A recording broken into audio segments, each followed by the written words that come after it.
से बच्चों CLE's के CBSE स्कूल चिकोड़ी कक्षा 8वीं में एक बार फिर से आप सभी का स्वागत है।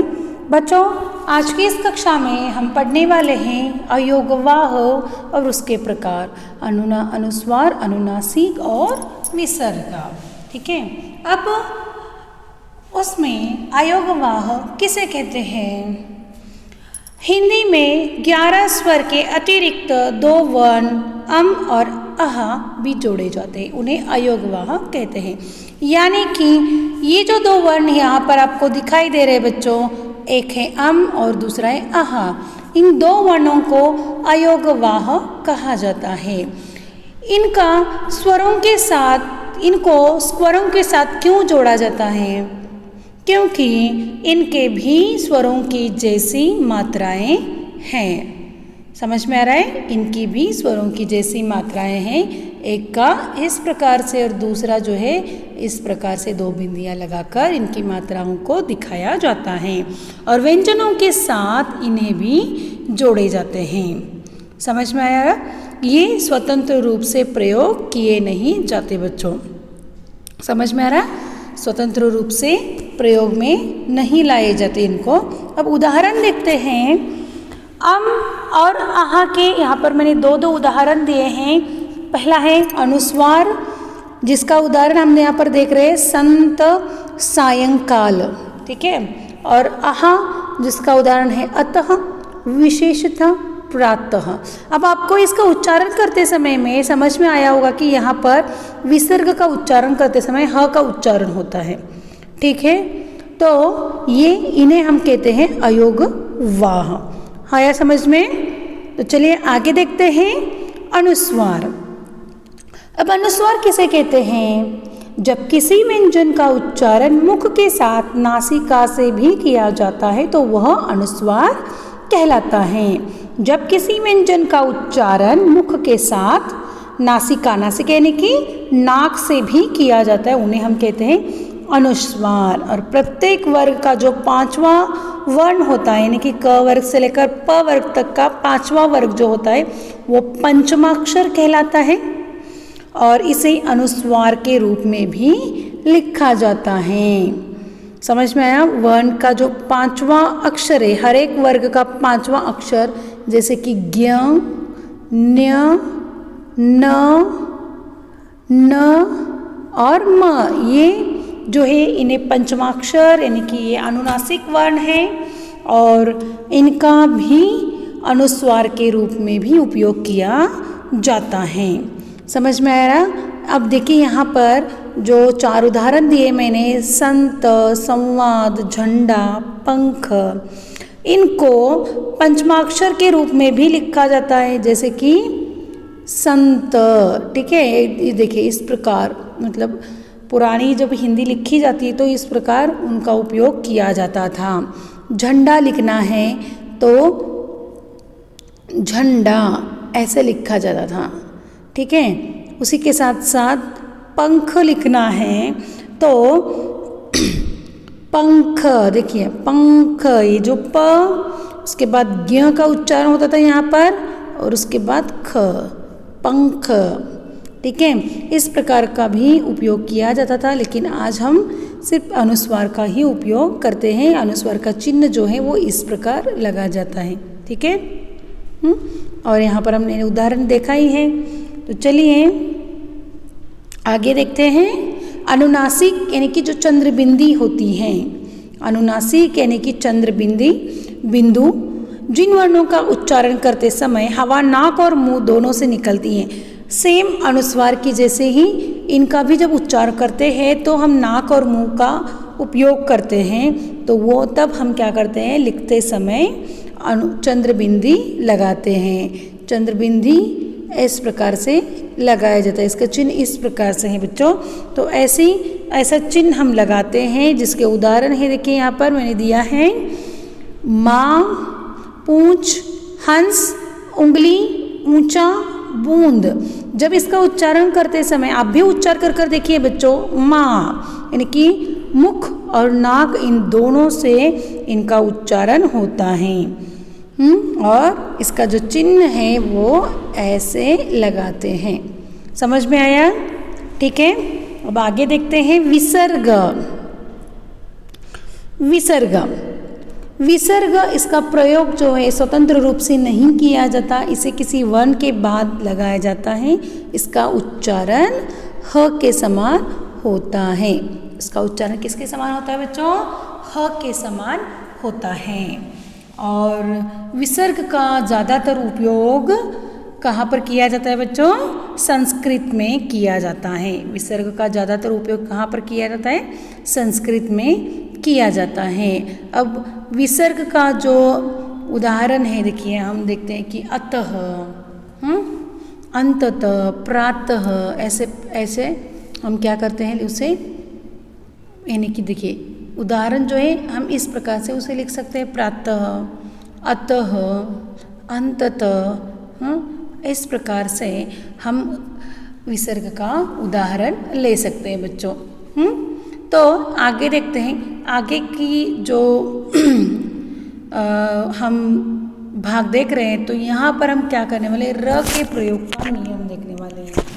र जो है, र का अन्य व्यंजनों के साथ संयोग जो है वो कई प्रकार का होता है बच्चों, जैसे कि रेफ हो, पदेन की जो दो मात्राएं हैं, साथ ही साथ हमें क्या करना चाहिए, र के साथ जब ऊ और बड़ी ऊ की, छोटी ऊ और बड़ी ऊ की मात्रा लगती हैं तो हमें उसे कहाँ लगाना है वो आप यहाँ पर हम देखने वाले हैं। ठीक है, देखिए पहला जो नियम है, र जब किसी व्यंजन के पूर्व आए तो अगले वर्ण के ऊपर रेफ के रूप में लगता है। अब ये रेफ की मात्रा कैसी होती है? रेफ की मात्रा जो है वो शिरोरेखा के ऊपर इस प्रकार से लगती है बच्चों। र जब किसी व्यंजन के पूर्व में आए, किसी व्यंजन के पूर्व में, अब यहाँ पर एक उदाहरण दिया है कर्ण। ओके, एक ये र आधा होता है बच्चों और म होता है, ऐसा अगर शब्द होता है, देखिए र व्यंजन के पहले आया है ना, तो कर्म, म पूरा होता है तो ये र क्या होता है, यहाँ पर आ जाता है, तो कर्म। मर्यादा, उच्चार देखिए, मर्यादा, म र का उच्चार होता है, उसके बाद य का उच्चार होता है। समझ में आ रहा है आपको? सतर्क, सतर्क, यानी कि क बाद में उच्चार होता है, उसके पहले र का उच्चार होता है, इसीलिए हम क्या करते हैं, इसको इस प्रकार की मात्रा लगाते हैं। र जब किसी व्यंजन के पूर्व आए तो अगले वर्ण के ऊपर रेफ के रूप में लगता है। अगले वर्ण के रेफ में रूप में लगता है, व्यंजन के पूर्व, व्यंजन के पहले जब आता है तो वो अगले वर्ण के ऊपर रेफ की मात्रा से लगता है। ठीक है, समझ में आया? अब यहाँ पर मैंने बताया कि जैसे कि क, र, म, र आधा है तो ये कहा जाएगा, व्यंजन के पहले आया है ना, तो ये ऐसे लगेगा। समझ में आया? अब दूसरा नियम देखिए यहाँ पर, र से पूर्व कोई स्वर रहित व्यंजन हो तो वह व्यंजन के नीचे पदेन के रूप में लगता है। अब पदेन जो है वो मात्रा वो सिर्फ खड़ी पाई को लगती है। पदेन की जो मात्रा है वो सिर्फ और सिर्फ खड़ी पाई को लगती है। और यहाँ पर कहा गया है कि जो र के पूर्व कोई भी स्वर रहित व्यंजन हो तो, यानी कि स्वर रहित यानी कि आधा व्यंजन है तो वो पदेन के रूप में लगाया जाता है, और वो हमेशा खड़ी पाई व्यंजन को ही लगता है। जैसे कि यहाँ पर क्र है ना, अब र के पूर्व कोई स्वर रहित व्यंजन यानी कि क आधा है और यहाँ पर म है। ठीक है, ये र अगर आगे आया है, सॉरी, यहाँ पर देखिए र के पूर्व कोई स्वर रहित व्यंजन, र के पूर्व क है, यहाँ पर र और म, ये जो क आधा होता है, क स्वर, अभी ये हलंत लगाने से ये क्या हुआ, अक्षर आधा हुआ यानी कि स्वर रहित हुआ। ठीक है, ये जो क है वो स्वर रहित है और इस र के पहले आया है तो हमने क्या किया, इस क में इस र की मात्रा जो है यहाँ लगाई। समझ में आया? और ये जो मात्रा है इससे खड़ी पाई, खड़ी लाइन जो सेक्शन में है उन्हीं को लगती है। समझ में आया? जिस प्रकार से यहाँ पर लगाया है क्रम, प्रदेश, प्रश्न। ठीक है, उपयोग किया जाता है। अब अगला देखिए, तीसरा नियम जो है र का, ट तथा ड के बाद र के आने पर, ट तथा ड के बाद र के आने पर उसे ऐसी मात्रा लगाई जाती है ना, ऐसे, ठीक है। इन्हें भी पदेन क्रमांक 2 बोला जाता है बच्चों। इसको भी पदेन की मात्रा ही बोली जाती है, लेकिन 2 नंबर का है। अभी जहाँ पर मैंने देखा है पर देखिए, ट्रेन, ट और ड, इनको खड़े लाइन्स नहीं है, तो इन्हें हम कहाँ मात्रा लगाएंगे, तो ऐसे, ठीक है। तो इस प्रकार से मात्रा लगती है, इसे पदेन क्रमांक 2 बोलते हैं। समझ में आया बच्चों। उसी के साथ साथ और एक बात हमेशा ध्यान में रखना बच्चों, एक बात हमेशा ध्यान में रखना, र के साथ जब र के साथ छोटी ऊ तथा बड़ी ऊ की मात्रा लगती है, इस र को छोटी ऊ यानी कि ऐसे, बड़ी ऊ यानी कि ऐसे जब मात्रा लगती है तो वह हम र के नीचे लगाएंगे क्या, ऐसे लगाएंगे क्या, ये सही है, ये गलत है, ठीक है, ये गलत है। इसकी मात्रा हम कैसे लगाएंगे, र को ऐसे और ये ऐसे, कि उसके पेट के बीच में से ये मात्रा लगती है। समझ में आया बच्चों। र आधा, उसमें ऊ की मात्रा क्या हो गया, ये रू, ऐसे यानी कि रुपया, ठीक है ना। उसी के साथ दूसरा देखिए यहाँ पर, र में आधा प्लस बड़ी ऊ की मात्रा क्या हो गया, ये रू ऐसे हो गया, यानी कि रुकना, ठीक है।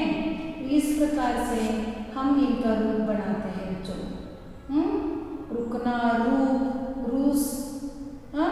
तो इस प्रकार से हम क्या करते हैं, र की मात्राओं को बनाते हैं। तो बच्चों आज की इस कक्षा में हमने क्या क्या देखा, एक बार फिर से देखते हैं बच्चों। आज की इस कक्षा में हमने देखा है अयोगवाह, अनुनासिक, अनुस्वार, विसर्ग, इन चारों के बारे में आज हम यहाँ पर पढ़े हैं बच्चों, है ना। अब अनुस्वार किसे कहते हैं, अयोगवाह वर्ण कौन से हैं, अनुनासिक वर्ण कौन से हैं, विसर्ग किसे कहते हैं, विसर्ग किस प्रकार लगाया जाता है, ये हमने आज की क्लास में पढ़ा है। तो एक बार फिर से देखिए, हिंदी में 11 स्वर के अतिरिक्त तो 2 वर्ण और लगते हैं, वो है अम और आहा। इन्हें हम अनुस्वार और विसर्ग के रूप में भी कहते हैं। और इसी के साथ साथ जो अनुनासिक हैं, जो पंचमाक्षर कहते हैं, हमारे स्पर्श व्यंजन में जो 5वां अक्षर होता है उन्हें पंचमाक्षर कहते हैं, ये भी अनुनासिक वर्ण कहलाते हैं और इनका भी अनुस्वार के रूप में उपयोग किया जाता है। समझ में आया। तो और र की जो मात्राएं हैं, स्वर रहित व्यंजन को किस प्रकार से र की मात्रा लगती है,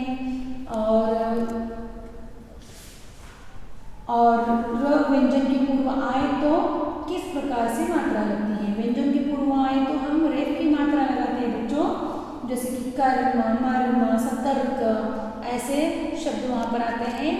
और स्वर रहित व्यंजन हो तो हम पदेन की मात्रा लगाते हैं, जैसे कि प्रश्न, क्रम, दरिद्र, इस प्रकार से, ओके। और इसी के साथ ट और ड के बाद अगर र आता है तो हम क्या करते हैं, कैसी मात्रा लगाते हैं, ऐसी, ओके, ऐसी मात्रा लगाते हैं। और जिसके उदाहरण हैं ट्रक और ड्रम। इसी के साथ र की जो मात्राएं होती हैं, छोटी ऊ और बड़ी ऊ के साथ जब र की मात्रा, र को जब बड़ी छोटी ऊ और बड़ी ऊ की मात्रा लगती है तो वो हम कहाँ लगाते हैं, र के पेट के यानी कि बीच में हम क्या करते हैं, उसकी मात्रा लगाते हैं। ठीक है बच्चों, समझ में आया। आज की कक्षा इसी पर समाप्त होती है बच्चों। अगली कक्षा में हम अगला भाग पढ़ेंगे। ठीक है, धन्यवाद।